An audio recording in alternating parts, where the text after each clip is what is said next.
que se alteran en el taponamiento cardíaco. Vamos a ver entonces cómo y por qué varían las presiones del taponamiento cardíaco. Ok, tenemos que, fíjense, vamos a la circulación mayor. Tenemos rápidamente la circulación mayor. Aquí ven las cavidades derechas y las cavidades izquierdas. Lógicamente, cuando el líquido pericárdico, y lo vamos a explicar mejor en la lámina que viene, se alteran esas presiones, lógicamente la sangre que llega desde la cava superior o cava inferior se ve dificultada para entrar. Por tanto, de ahí se va a cambiar todos los volúmenes sanguíneos y las presiones del corazón.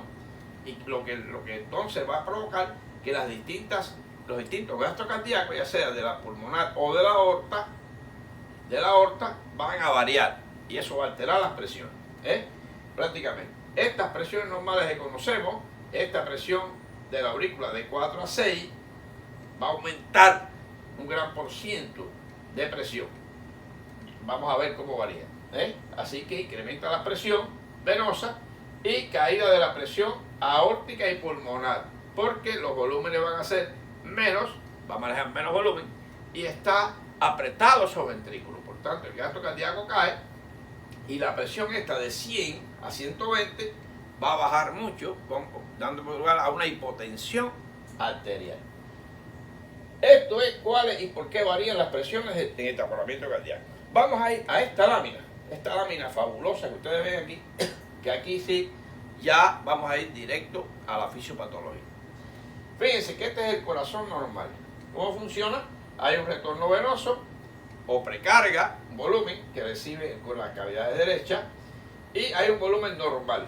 Ahí vamos entonces, se produce el paso al pulmón, circulación menor, y regresa con una cantidad adecuada y una presión hasta de 100 en el ventrículo izquierdo.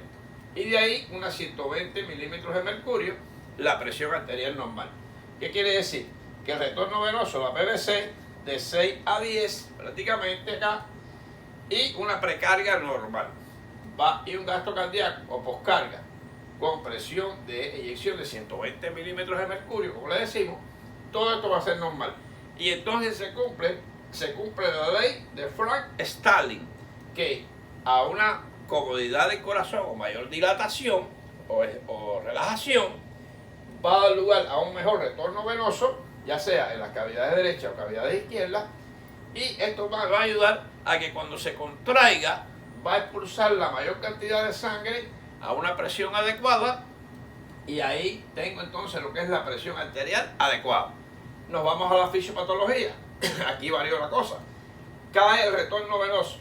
No cae porque no llegue la sangre, sino porque no puede llegar, porque hay una presión aumentada de la PVC aumentada de 15 a 20, y esta PVC aumentada me evita que llegue el volumen adecuado de sangre aquí. Por eso es que el primer ventrículo afectado son las presiones del ventrículo derecho y tardíamente las del ventrículo izquierdo. Lógicamente, con toda esta sangre, con todo este líquido haciendo presión sobre las cavidades estas, va a haber un volumen disminuido en el lado derecho, lógicamente, que lleva un volumen disminuido a la presión, a la circulación menor, y lógicamente va a haber un volumen menor desde las cavidades aurículas al ventrículo izquierdo. Cae la presión y cae el volumen.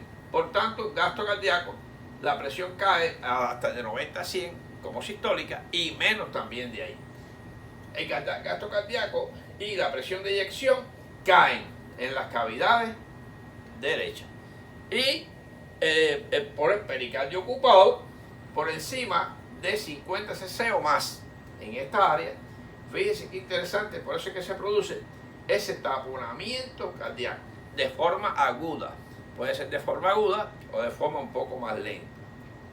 Esa es la fisiopatología fundamental de por qué la presión venosa central se eleva y la presión arterial en la aorta cae. Esto lleva consigo un cuadro de shock, lleva consigo disnea, lleva consigo todo, que vamos a pasar a explicar seguidamente. Y va a traer consigo una triada, la triada de Beck, que la pasaremos a explicar también un poco más adelante.